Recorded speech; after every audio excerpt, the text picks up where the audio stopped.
Dennis, the Commissioner of Higher Education, and I'm privileged to moderate this session on higher education. We have 4 distinguished members of the legislature here this afternoon to talk about this issue. And what I would like to do is begin by asking the members to, in 1 minute or so, identify what they believe will be the most significant issues related to higher education this session. Ask them to briefly describe what they think the most salient points about that issue are, and then after we do that, then we'll ask a series of questions and have a conversation. Why don't we start with Senator Seliger? I think the most important issue that we're going to deal with is the restriction on delivery of beer within a certain radius of all college campuses. Amen. It's sure to get a lot of attention, positive and negative. Clearly, I think one of the things most important to a lot of colleges and universities right now is capital construction that we call tuition revenue bonds. I'm sort of debt averse, so I don't concede that it's really a bond issue at all. In the discussion of tuition and tuition regulation, we are in the process of preparing a bill that is going to be a performance-based tuition increase above the rate of inflation. Using metrics that are in existence right now and letting universities sort of pick between those metrics based upon their strong points. Because when you look at 4-year graduation rates, 6-year graduation rates are substantially different from a lot of institutions, and what may be considered lackluster in some institutions is really very good in others, depending upon their student body. Obviously, there are going to be a lot of other issues that come up, campus carry and things like that, and we'll address those as they do occur. But the big one's the one right now, and it's going to be the one that we're starting the earliest, and it's going to go the latest in the session, is probably TRBs. Crownover? Well, I think this is, I call this an opportunity session. I've been on appropriations since '03, and all those years we have been playing hurt. You know, we had the recession of after 9/11. We had the unprecedented worldwide recession of '08. We had Katrina, Rita, Ike, and Gustav, and so we have really been playing hurt, and we're trying to get along with the very least possible that you could do. But there's a point where you come to delayed maintenance in any church or any business, and I think we're kind of there. Our universities have grown by tremendous amounts, and I think, so I call this, I hope this will be the opportunity session, and the opportunity is to address our infrastructure needs. And I think that is the best thing that we could do for our future generations of Texans, to hand them a state that has the infrastructure that is up to speed for the growth that we have been dealing with. Thank you, Chairman. I think this is going to be an issue where we do focus on higher education. I think we all know that educational attainment is the surest ability, the surest thing to help people reach that next level. It's a generational change, and so we have many fine institutions around the state. I think we're going to be focused on how we make that affordable. I think in Texas, everybody should have the right and the ability to be able to go to college and get that degree. Maybe it's community college, maybe it's a 4-year university, graduate school after that.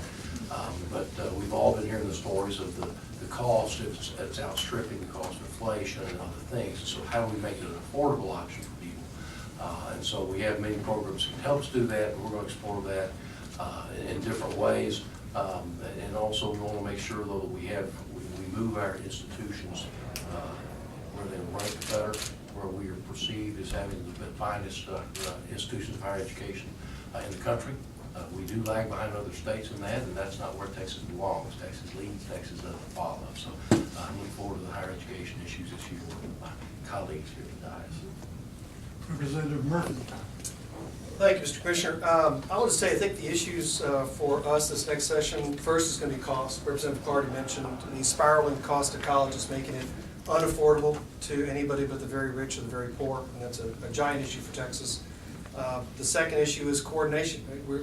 Senator Seliger and I learned in our committee that the coordination between community colleges, 4 years in industry leaves a lot to be desired, although there are pockets of isolated excellence where these things really do track and align. There are many opportunities where they don't, and we lose money, kids lose time, that's really an issue. And I think the final things for us is to find that career element. We made some great strides last session, House Bill 5. We've recognized that there are paths into very productive careers that involve higher education, but not necessarily that four-year degree. And are we really adapting ourselves to that? And it's not a single session issue, it's a process. And so we made some great strides, but it's time now to sort of put that next level of steps into motion. Let me put a couple of other issues on the table that I hear an awful lot about from the campuses. And the first one, of course, is the Hazelwood exemption. And any ideas about how we can address that issue? Are there things that we can do both about the funding? Is there something that we can do about restricting the expansion of the program, because it's been growing almost exponentially over the past few years? For the people in the audience, the Hazelwood exemption is the benefit that we give to veterans and their legacies to afford higher education. Well, we always assumed it was for Texas veterans, and the court case that happened in the ruling that came out in Houston yesterday puts us in a place where we cannot not have this conversation. We absolutely have to, because we just can't afford it. And of course, it started out as a very well-meaning unfunded mandate that we were quite happy to put down on our universities, and I think that's not correct. So there is going to have to be a very comprehensive, very deep look at this. We want to support our veterans and appreciate the service that they have done, but it's an unsustainable program the way it is, considering the court case yesterday. And I'm encouraged that Governor Abbott has spoken on this issue and is taking a position. I was encouraged that he would like to see us fund Hazelwood from our appropriations process here, not as an expense that's borne by each institution. So that's a positive step. And I join Representative Crownover on this, that this court case is extraordinarily troubling. And at one point in time, Hazelwood only went to the veterans. For instance, I did serve in the Navy in World War II. It didn't cross my mind. I was school free because my dad was in the South Pacific in the 1940s. But it was expanded, and I think as we, in our last session, Chairman Branch here, as we discussed this, I think there was a big diversion between what was shown on the original fiscal note and what reality actually showed. And so this is kind of going to come down dramatically, if not only to people that are going to avail themselves of this program, that can do it as it was written. Now, if we have people from out of state that move into Texas, become legal residents, can also do that, then we go from a sharp incline to a vertical cliff on the future expenses. So we'll have to, the state would have to bear in Hazelwood. But again, we all have great respect and admiration for our veterans. The state has made a promise. We will live up to our obligations, but this is a problem. There's an unfunded mandate that we have got to grapple with in the next few years. Hazelwood is potentially one of the biggest ones.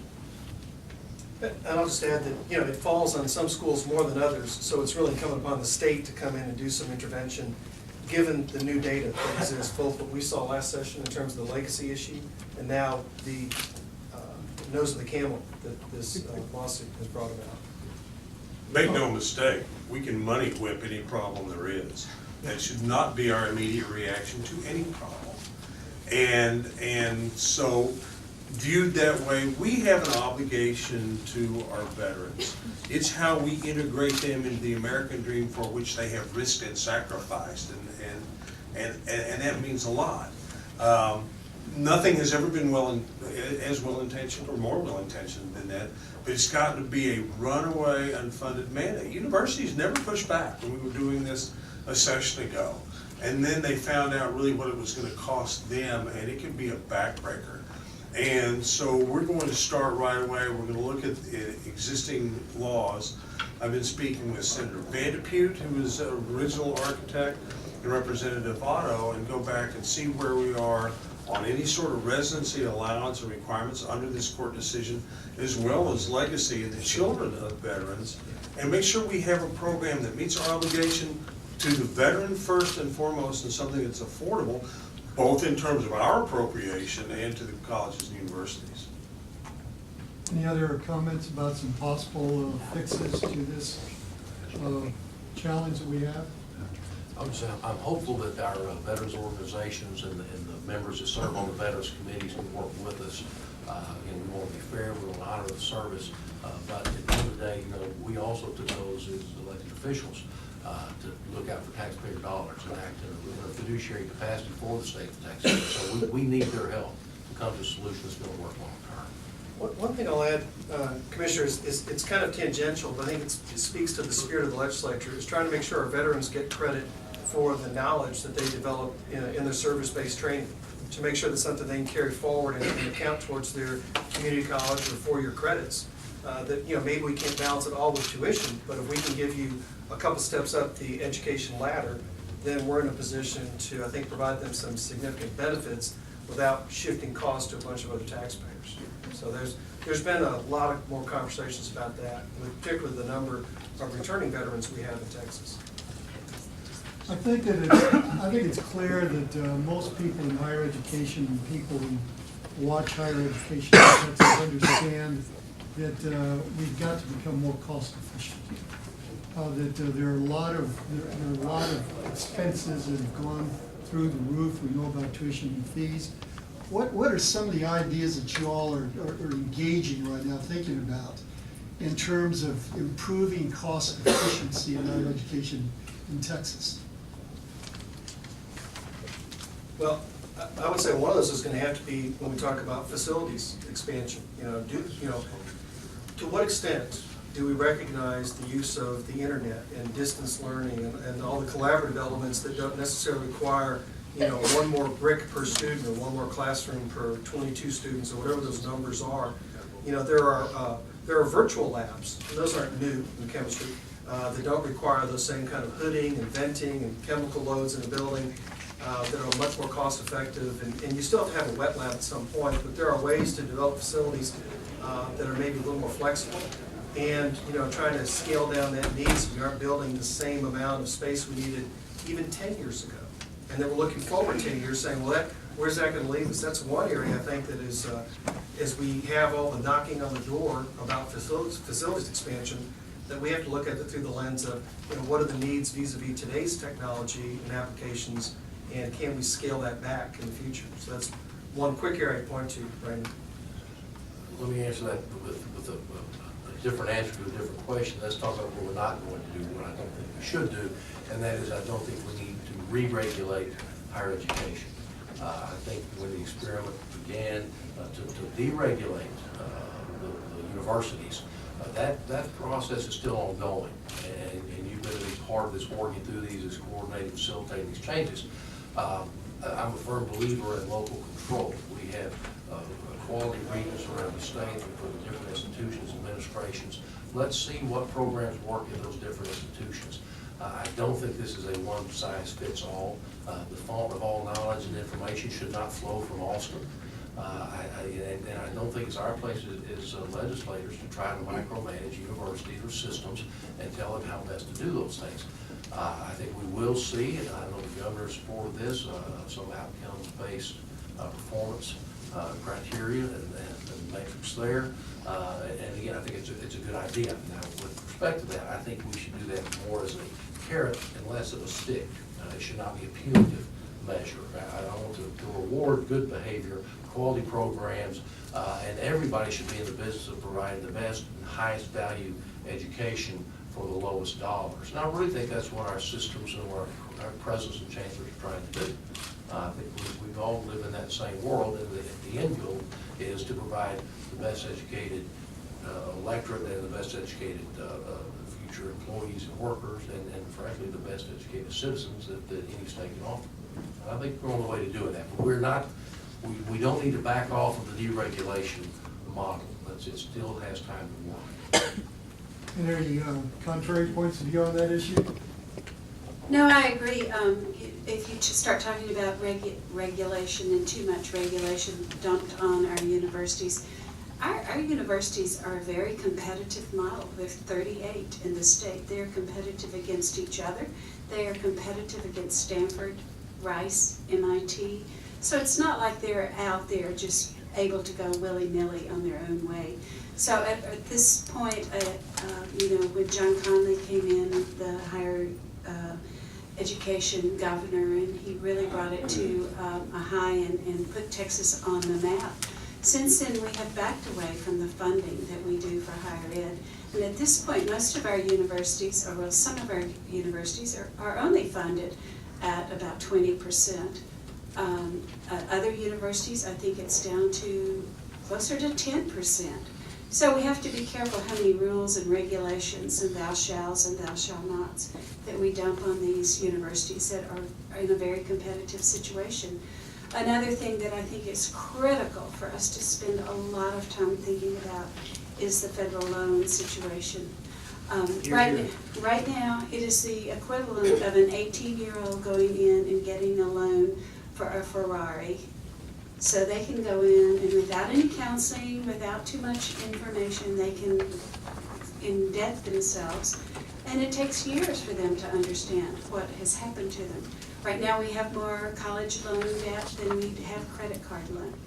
There will be people that will be still paying off their college loans when their children are ready for college. There are people that will not be able to buy homes. I want to applaud Tech.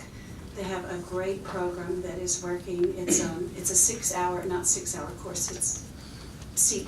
You're there 6 hours.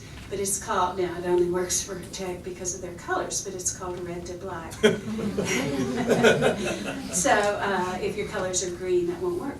But what a intelligent thing, before these young 18-year-olds are able to commit to something that they haven't thought about enough and they haven't been educated, they have to sit in with a financial counselor for 6 hours and realize what this debt, college debt, will do to them.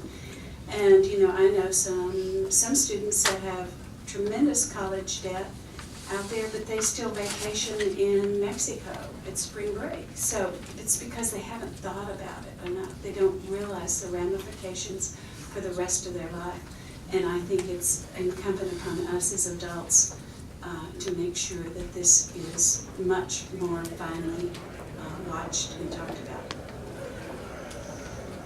Representative Clardy probably as slickly introduced a new subject as I've ever seen.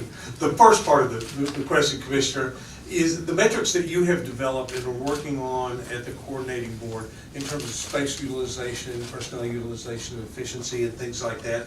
Issues like tenure and things like that, which are costly to universities. We have to look at that. There is no reason to have, if we know what inefficiencies are, then there's no reason we shouldn't address them in one form or another. This is not a prescription, but we need to look at all those things that drive cost.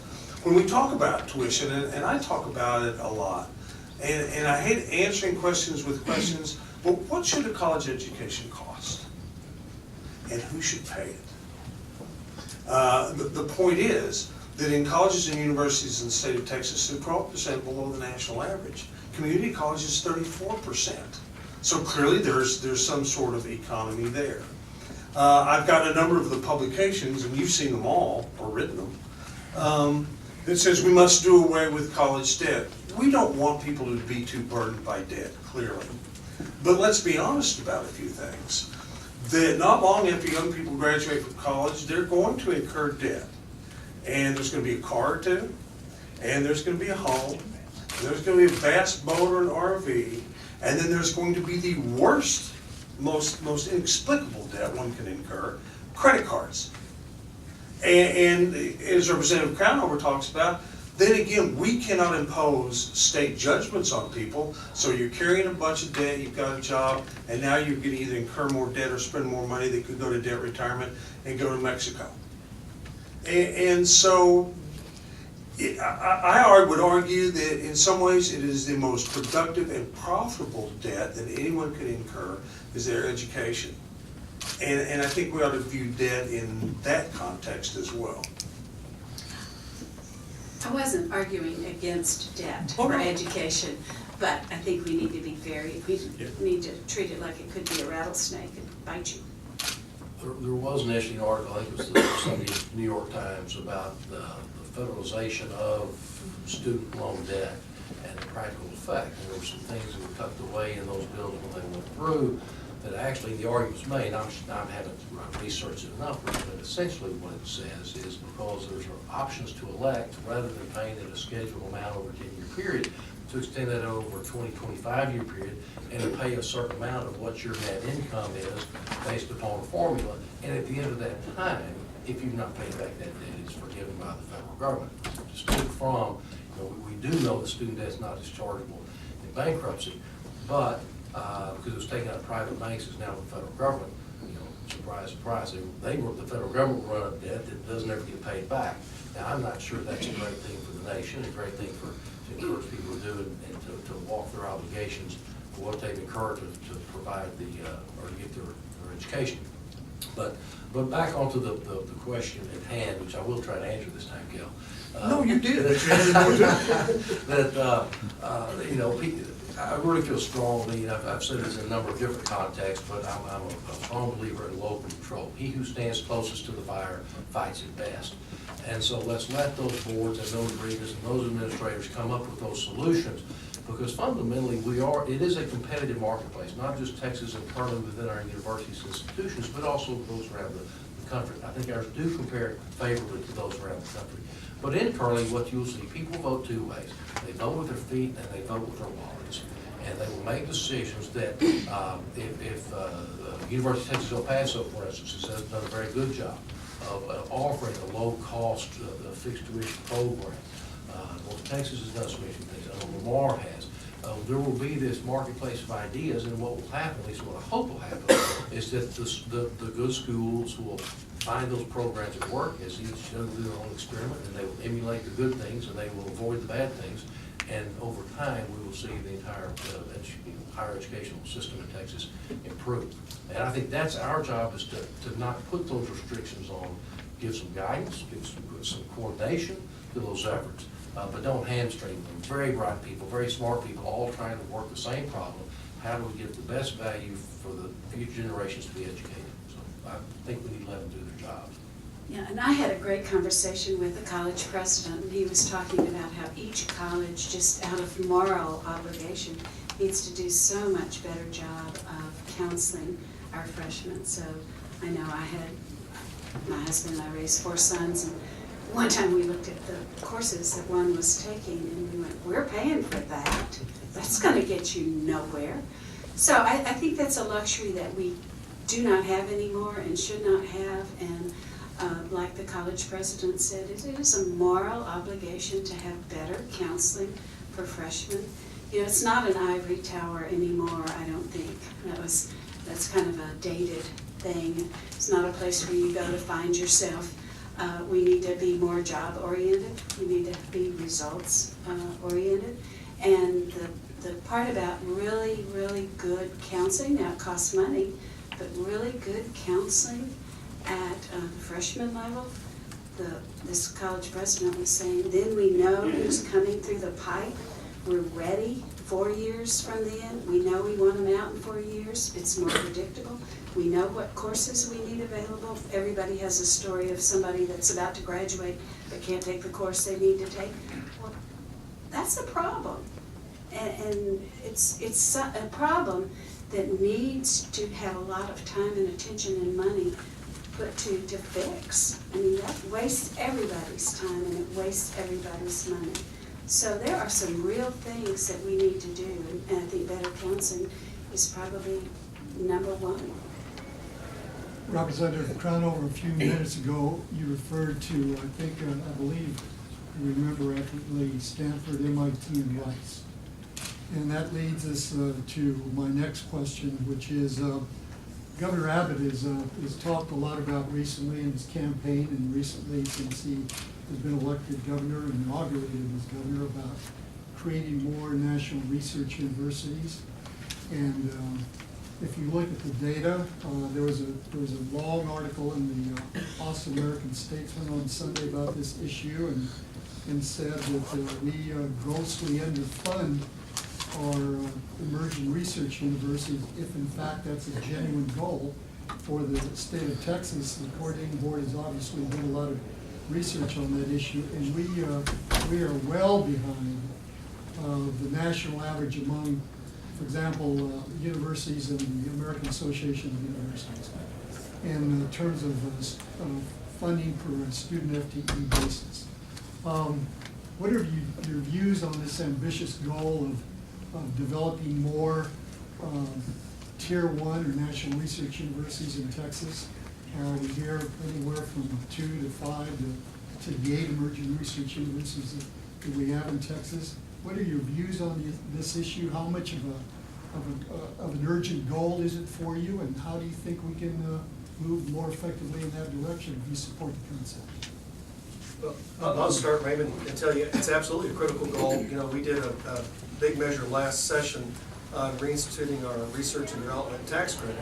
And as important as that was, what we lacked was sort of the university infrastructure, the ecosystem of developing professors and grad students and programs where research could be leveraged. That, you know, what we're doing here in aerospace is going to have something to do with what they're also doing there in medicine, which is going to do what they're doing within genetics, and so it kind of all working together. And so I think Texas needs to step to the fore on that, because the attraction of capital and the business side of things will absolutely follow, and it's been demonstrated abundantly. And I think Texas is ready to step into a leadership role that maybe until now has been largely occupied by California, and I would say to a lesser extent Boston, New York. But I think we're in a great position to do that. You know, look at aerospace, energy, and biomed in Texas, and those are giant industries, I think, ready to step into these schools. I think it's a very worthwhile goal. I'm not sure that it's an urgent goal. I think Texas Tech, University of Houston, University of Texas Dallas, University of Texas Arlington, I've not left anybody out, UTEP at some point, are going to be research universities. But we need to maintain our focus on what our most important goal is in higher education, which is really undergraduate education. The people are then going to go do research and bring in all this federal money and things like that. It really doesn't make my pulse race as much as it does in a lot of cases, because I think the university we have are evolving that way, and we're going to get that way. Should we help it along? Yes. Should we break the bank to do it? No, we should not. We're going to get there, and it will be worthwhile, but one of the things that you hear in a lot of these universities or research universities, at some point they focus on federal dollars and things like that and devalue undergraduate education. I think we should not do that. President Crownover, do you have a view on this?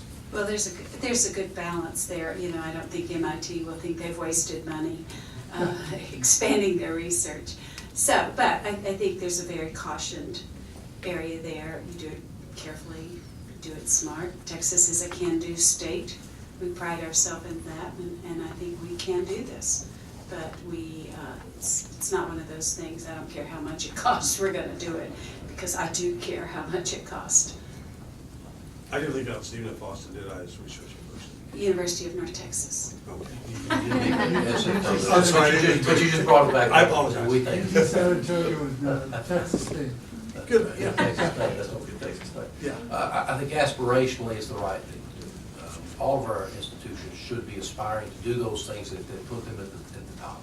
And certainly research is a big part of that. I think there are some studies that have been done to show those universities that the return on that investment far outweighs and exceeds the cost. But it's that responsibility of the legislature to appropriate money to move them up that ladder. And I agree with the senator. I think that's something we need to do and look at over time. But I think internally, we've seen a lot of creativity by the institutions to find the money in either private funds or other programs or other ways to fund that growth. Success breeds success, and so I think what we'll see is they begin to attract outside capital and other ventures who want to go and meet with a particular faculty member that has an expertise in a particular field. It will bring that money, and it will grow, I think, organically within the institutions without having to look to the state coffers to make that happen. But I really do feel, though, that they should set that as a goal. It should be on the calendar. We didn't go we didn't go to the moon by laying on our backs looking at the stars. We laid out a timetable on the plan, and we worked towards that plan. And we still reap the benefits from that. So, hopefully, we will all look to see all of our institutions be able to serve that future need, because, at the end of the day, we need our best and brightest to become their best and brightest, and that's what, that drives our economy, but also, one of the questions we need to have more often is, what is the purpose of education? What is this for? Are these glorified trade schools? Are we just trying to provide an informed or a competent workforce? That's certainly an important component of education.